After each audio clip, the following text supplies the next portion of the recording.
कौशाम्बी पहुंचे deputy CM Keshav Prasad Maurya ने media से बातचीत करते हुए सपा बसपा कांग्रेस समेत सभी विपक्ष पर एसआईआर को लेकर हमला करते हुए कहा, विपक्ष बौखलाया हुआ है। ना तो अब बूथ को लौटकर देश व प्रदेश को लूटने का रास्ता बना पाया है, ना ही फर्जी मतदाता सूची में रह पाएगा और ना ही कोई घुसपैठी मतदाता सूची में रह पाएगा। वहीं सपा मुखिया अखिलेश यादव के पीडीए के लोगों के नाम काटे जाने वाले सवाल पर पलटवार करते हुए कहा, सपा मुखिया अखिलेश यादव लगातार दुष्प्रचार कर रहे हैं। अब तो एसआईआर पर सुप्रीम कोर्ट ने भी अपनी मोहर लगा दी है। वहीं बिहार जीत से गदगद होते हुए कहा कि 2024 में जनता को गुमराह करके विपक्ष कुछ सीटें जीत लिया था, उसके बाद बीजेपी ने जीत का चौका लगा दिया है। राज्यों में सबसे बड़ा और लोकतंत्र की मजबूती और संविधान के द्वारा जो देशवासियों को ताकत मिली है वोट देने की, उसको सही साबित करने का बहुत बड़ा लोकतांत्रिक महायज्ञ है। तो हम लोग सभी कार्यकर्ता इस काम में लगे हुए हैं कि एसआईआर की प्रक्रिया बहुत ही सफलतापूर्वक संपन्न हो। जानकारी के अनुसार ये पता है कि कौशाम्बी में अच्छा रिजल्ट है और प्रदेश के जो टॉप 5 जिले हैं उसमें कौशाम्बी का स्थान है। विपक्ष बौखलाया हुआ है, उनको एसआईआर से अपना राजनीतिक भविष्य खतरे में लग रहा है।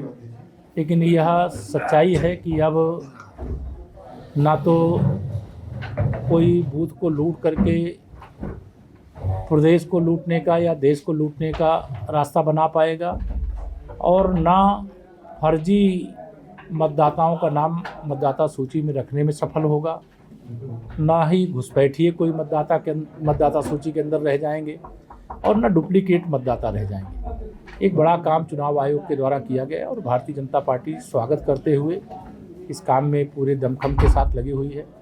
देश की सर्वोच्च अदालत ने भी एसआईआर का जो अभियान चल रहा है उस पर मोहर लगाई है।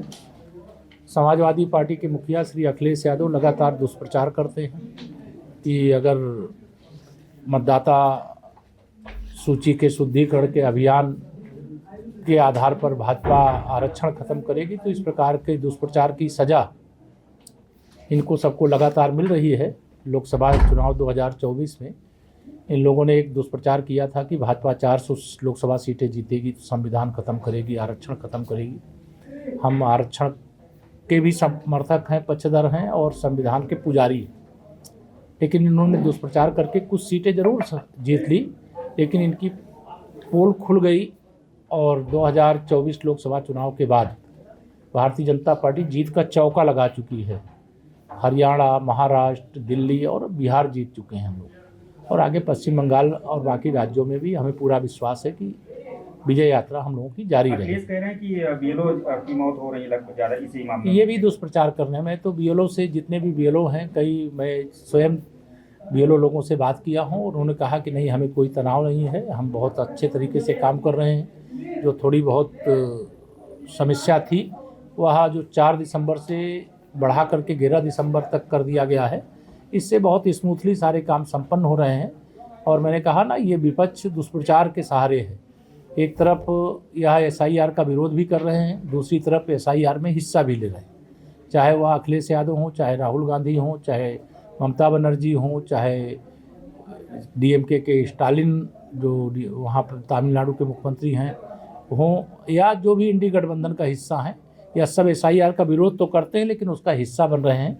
यह एक पवित्र यज्ञ है, हर 20 वर्ष में ये एक बार होता रहा है और उसी के क्रम में इस बार भी हो रहा है। लेकिन इस समय इनकी परेशानी का कारण यह है कि इनके जो फर्जी वोटर थे, भाजपा का कार्यकर्ता भी बूथ स्तर तक सक्रिय है और फर्जीगिरी इनकी नहीं चलने देगा। ओबीसी आरक्षण में वर्गीकरण की चर्चा की हुई है। नहीं, ये सब विषय अभी तो एसआईआर ही विषय। अखिलेश यादव ने सीमित समय दिया गया है, 1 महीने का समय दिया, अभी 1 हफ्ते बढ़ा है, इससे भी लेकर के लोगों को दिक्कतें आ रही हैं। नहीं, कोई दिक्कत नहीं। आप किसी भी बीएलओ से, आप 10 बीएलओ से आप बात करिए तो आपको ध्यान में आएगा कि बीएलओ संतुष्ट हैं और जो 1 सप्ताह का समय मिल गया है, बहुत से मैं जानता हूं बूथों के अंदर लगभग 95-98% काम पूरा हो चुका है। तो इससे ये ध्यान में आता है कि बीएलओ बड़े उत्साह के साथ काम कर रहे हैं। उनको भी लग रहा है कि एक बार ये काम हो जाएगा तो मतदाता सूची शुद्ध हो जाएगी, तो उनकी भी एक जो जिम्मेदारी चुनाव आयोग के द्वारा उनको मिली है उसको वो पूरा करने का जो कार्य है कर पाएंगे।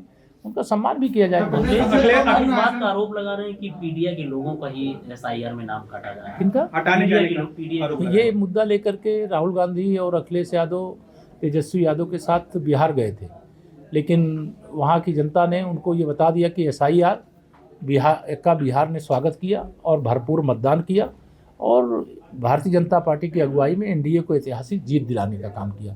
अगर अभी इनको समझ में नहीं आया है तो अभी पश्चिम बंगाल में समझ में आ जाएगा। सर, प्रदेश अध्यक्ष कौन बन रहा है? सोशल मीडिया में तमाम दावे किए जा रहे हैं। चलिए, ये सब सोशल मीडिया से प्रदेश अध्यक्ष नहीं बनता।